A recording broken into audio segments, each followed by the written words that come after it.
Hello friends, आज हम जो है पार्ट्स ऑफ स्पीच के बारे में समझेंगे कि पार्ट्स ऑफ स्पीच क्या होता है और अंग्रेजी में इसका क्या महत्व है। अगर हम अंग्रेजी पढ़ रहे हैं तो इसमें सबसे पहले जो है हमें पार्ट्स ऑफ स्पीच के बारे में जो है जानकारी बहुत ज़रूरी होता है। और हम विभिन्न तरह के प्रतियोगी परीक्षा भी देते हैं तो उसमें हमको प्रत्येक शब्द के उनके कार्य के अनुसार उनकी जानकारी, उनका किसी सेंटेंस में क्या योगदान है, उनके क्या कार्य हैं, इस चीज़ के बारे में जानना बहुत ज़रूरी होता है। तो अगर हम पार्ट्स ऑफ स्पीच के बारे में जो है विधिवत तरीके से पढ़ लेते हैं तो हमें एक एक शब्द पे जो है कमांड हो जाता है और हम एक एक शब्द के बारे में जो है अच्छी तरीके से जो है जान जाते हैं। तो पार्ट्स ऑफ स्पीच को हम समझने के लिए एक छोटी सी परिभाषा, जिस परिभाषा से ही आप समझ जाएंगे कि पार्ट्स ऑफ स्पीच क्या होता है।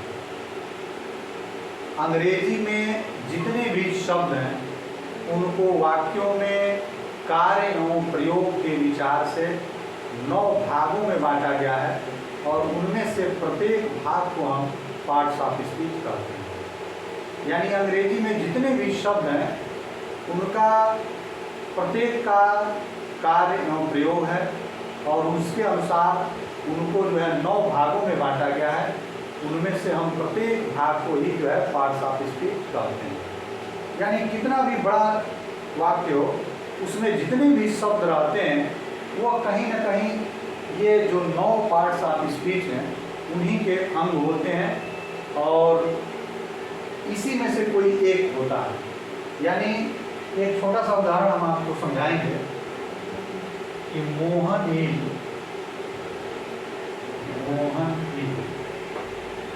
Going to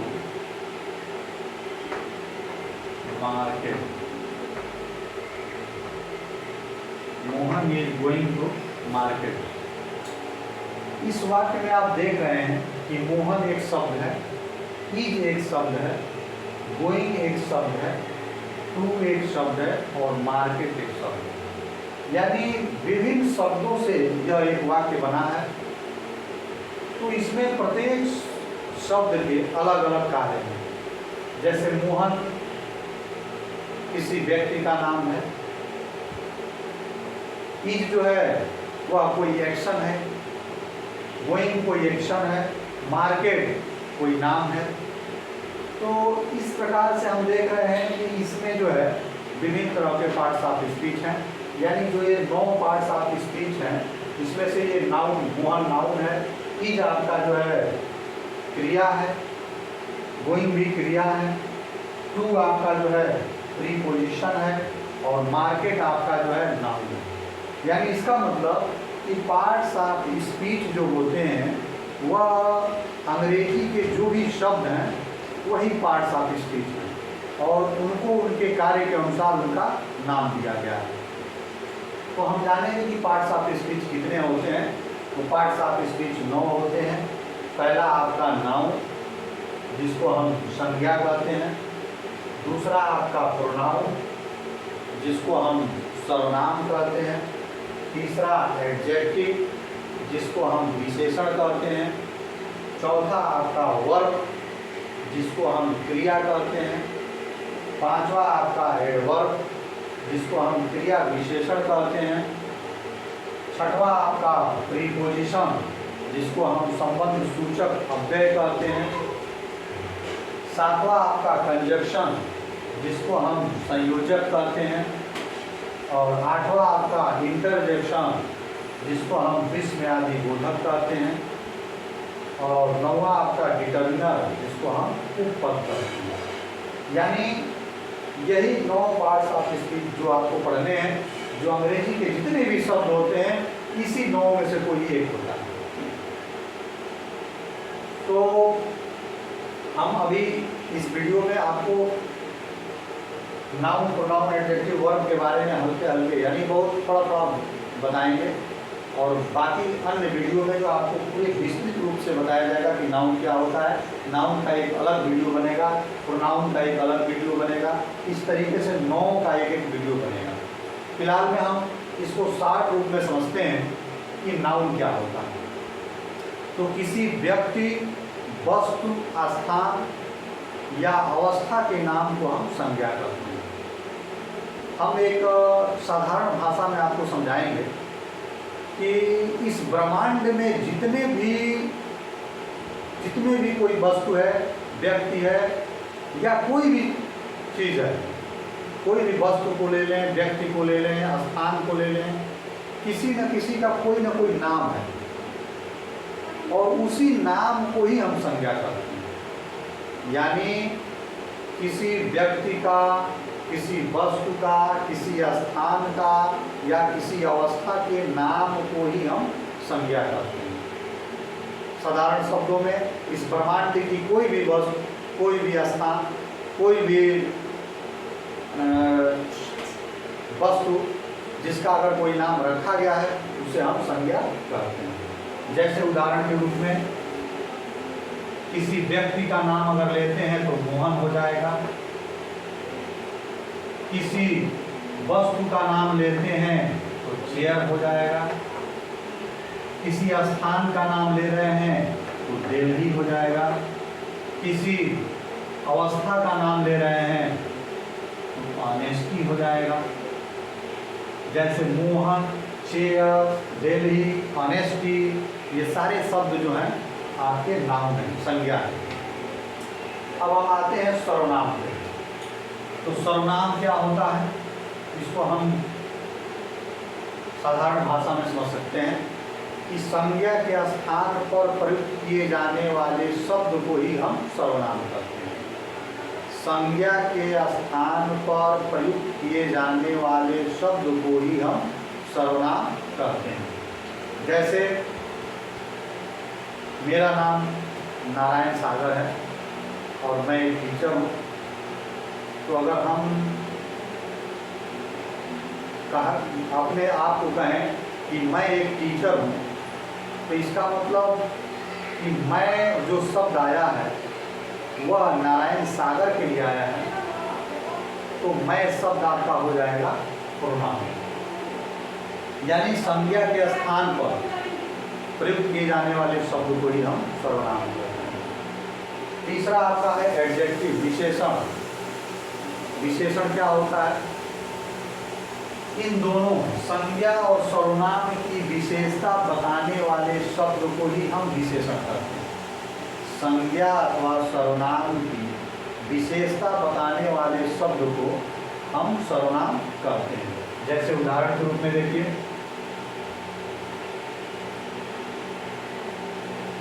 Sohan is a boy, he A fat boy. आप देख रहे हैं कि सोहन इज ए बॉय, इसमें सोहन क्या है, संज्ञा है, और he is a fat boy, वह एक मोटा लड़का है। तो इस संज्ञा के स्थान पर ही शब्द का इस्तेमाल किया गया, यानी ही प्रोनाउन है। ये भी हम कह सकते हैं कि सोहन एक मोटा लड़का है, लेकिन हम ऐसा ना कह के कह रहे हैं कि he is a fat boy, वह एक मोटा लड़का है। यानी सोहन के लिए हमने ही का इस्तेमाल किया है।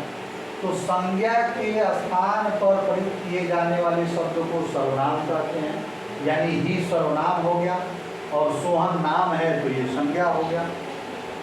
अब हमको जानना है विशेषण, क्योंकि विशेषण की परिभाषा में हमने बताया कि संज्ञा और सर्वनाम की विशेषता बताने वाले शब्द को हम विशेषण कहते हैं।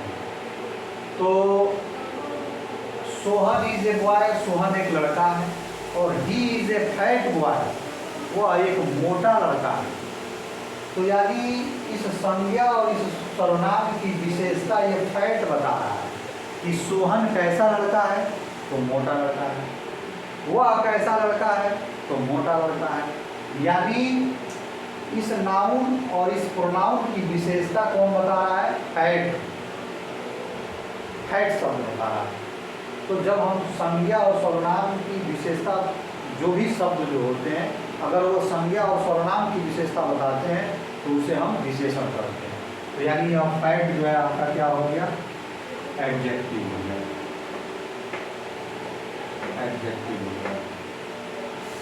इसी तरीके से ही एन इंटेलिजेंट हुआ है, वह एक बुद्धिमान लड़का है, तो इंटेलिजेंट जो है वह बॉय की विशेषता बता रहा है, तो इंटेलिजेंट आपका विशेषण हो जाएगा।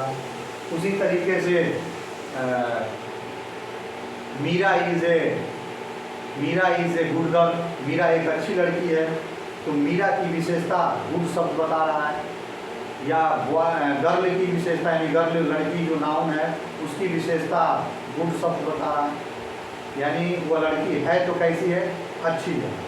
तो गुड जो है वह नाउन की विशेषता बता रहा है, इसलिए हम गुड को एडजेक्टिव कहेंगे। अब हम आते हैं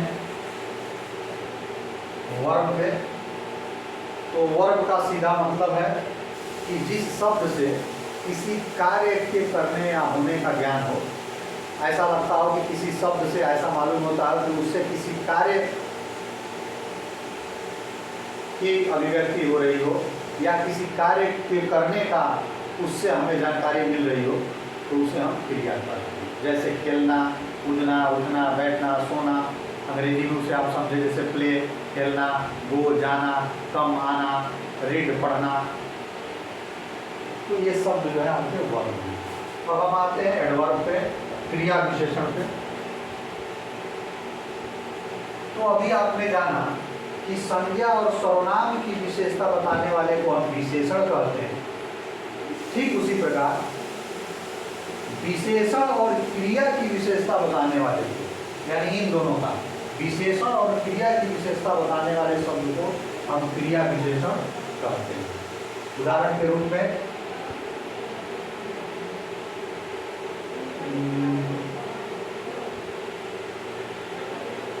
Mohan is very fat boy, very fat boy.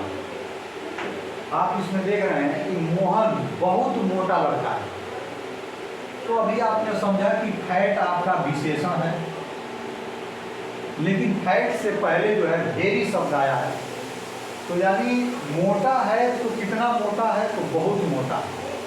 यानी मोटे की विशेषता यानी एडजेक्टिव की विशेषता यह वेरी शब्द बता रहा है। यह वेरी शब्द जो है इस फैट की विशेषता बता रहा है, मोटे शब्द को, यानी विशेषण। अभी आपने जाना कि नाउन की विशेषता, बॉय की विशेषता यानी नाउन की विशेषता फैट शब्द बता रहा था, तो यह विशेषण हो गया। और यह विशेषण है तो इसकी विशेषता वेरी शब्द बता रहा है, यानी मोटा है तो कितना मोटा है, बहुत मोटा है। तो वेरी आपका क्या हो गया, एडवर्ब हो गया, एडवर्ब। यानी जब कोई शब्द विशेषण की विशेषता बताए या क्रिया की विशेषता बताए तो उसको हम क्रिया विशेषण कहते हैं। जैसे फैट विशेषण है और उसकी विशेषता वेरी बता रहा है, तो वेरी क्रिया विशेषण हो गया, एडवर्ब हो गया। ठीक उसी प्रकार सी इज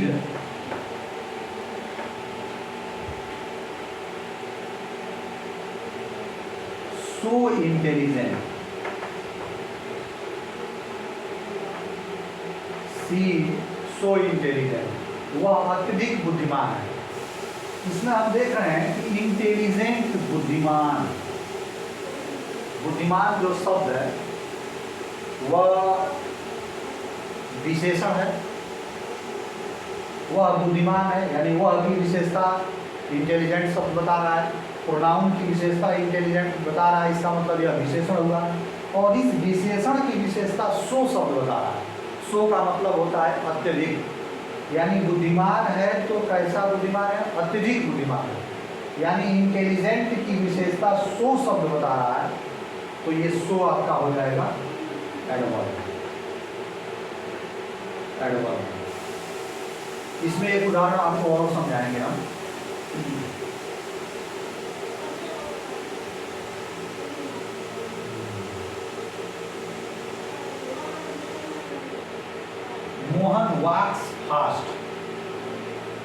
या मोहन रन्स फास्ट। इस वाक्य को आप देखिए, मोहन रन्स फास्ट, मोहन तेज दौड़ता है। दौड़ना, इसमें रन्स जो है क्रिया है, ध्यान दीजिए, इसमें रन्स क्या है, वर्ब है, क्रिया है।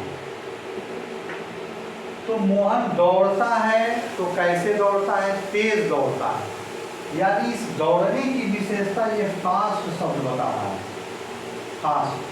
तो ये फास्ट क्या हो गया, एडवर्ब हो गया, क्योंकि आपने जो है एडवर्ब की परिभाषा में जाना है कि जो शब्द क्रिया और विशेषण की विशेषता बताते हैं उनको हम क्रिया विशेषण कहते हैं। तो ये फास्ट शब्द क्रिया की विशेषता बता रहा है, इसलिए हम इसको एडवर्ब कहेंगे। अर्थात क्रिया और विशेषण की विशेषता बताने वाले शब्द को हम विशेषण क्रिया विशेषण कहते हैं, एडवर्ब कहते हैं। अब आते हैं हम प्रीपोजिशन पे। प्रीपोजिशन का मतलब होता है संबंध सूचक वाक्य, संबंध सूचक वाक्य। ऐसे शब्द जो किसी दो नाउन प्रोनाउन को एक साथ संबंध बताने का काम करते हैं, उनको हम प्रीपोजिशन कहते हैं। जैसे मंकी इज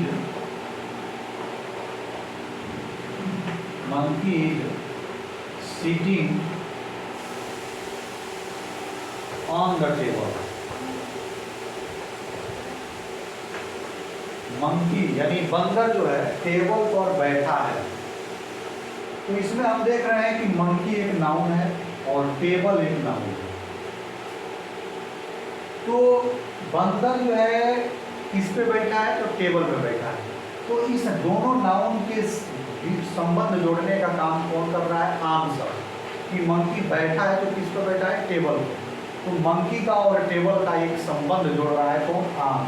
तो ये आम जो है आपका क्या हो जाएगा, प्रीपोजिशन हो जाएगा। उसी तरह से आप उदाहरण के रूप में जान सकते हैं प्रीपोजिशन में, जैसे in, on, upon, under, between, among, ये सारे शब्द जो होते हैं वो आपके प्रीपोजिशन होते हैं। कंजक्शन का मतलब होता है संयोजक। कंजक्शन का मतलब संयोजक, जो शब्द किसी दो वाक्य को जोड़ने का काम करें उसको हम संयोजक कहते हैं। या किसी दो शब्द को जोड़ने का काम करें या किसी दो कर्ता को जोड़ने का काम करें उसे हम संयोजक कहते हैं। जैसे Ram and Shyam, Ram and Shyam are friend, Ram and Shyam are friend, Ram और श्याम मित्र हैं। तो इसमें हम देख रहे हैं कि राम और श्याम को जोड़ने का काम एंड शब्द कर रहा है, यानी दो नाउन को जोड़ने का काम एंड शब्द कर रहा है। तो एंड क्या हो गया आपका, संयोजक हो गया, कंजक्शन हो गया। अब आते हैं हम इंटरजेक्शन, विस्मयादि बोधक। विस्मयादि बोधक के नाम से ही आप समझ रहे हैं ये शब्द जो होते हैं अचानक खुशी या दुख को प्रकट करने वाले शब्द होते हैं। जैसे अंग्रेजी में बहुत सारा शब्द आता है, जैसे हुर्रा, यह एक तरह से खुशी का सूचक है। जब हम कोई मैच जीत जाते हैं तो बहुत जोर से चिल्लाते हैं, तो उसी को अंग्रेजी में हुर्रा बोला जाता है। यानी अचानक अपने आप में बहुत ज़्यादा खुशी होना ही जो है क्या है, वो आपका इंटरजेक्शन। और अचानक दुख भी पैदा होना, जैसे अल्लास, अल्लास, जैसे आप कहते हैं कि है अल्लाह, ये क्या हो गया, या है भगवान, ओ गॉड। यानी अचानक जो है किसी चीज़ पर दुख व्यक्त करना भी जो है क्या होता है, वो भी आपका आता है विस्मयादि बोधक। अब अगला जो है हमारा है डिटर्मिनर, उपपद।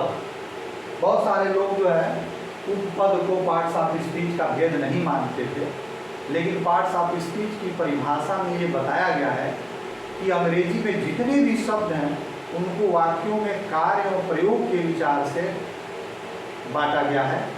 तो अगर हम देखते हैं ए, एन और द भी जो है वो कहीं ना कहीं किसी वाक्य में आते हैं और उनके भी अपने कार्य हैं, इसलिए ए, एन और द को भी पार्ट्स ऑफ स्पीच में सम्मिलित किया गया है।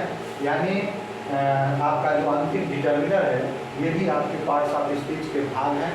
और डिटर्मिनर में 3 शब्द आते हैं, ए, एन और द, जिनको हम हिंदी में उपपद भी कहते हैं। ये आपके जो है पार्ट्स ऑफ स्पीच के भाग हैं। इस प्रकार ये 9 पार्ट्स ऑफ स्पीच के अंग जो हैं इसी से मिलकर आपके सारे शब्द बने हैं। और कहीं ना कहीं हम किसी वाक्य में जितने भी शब्द पढ़ते हैं वो इन्हीं 9 में से कोई एक होता है। तो अगर हम इन सबको सही रूप से जान लें तो निश्चित है कि हम इंग्लिश को बेहतर तरीके से जान जाएंगे।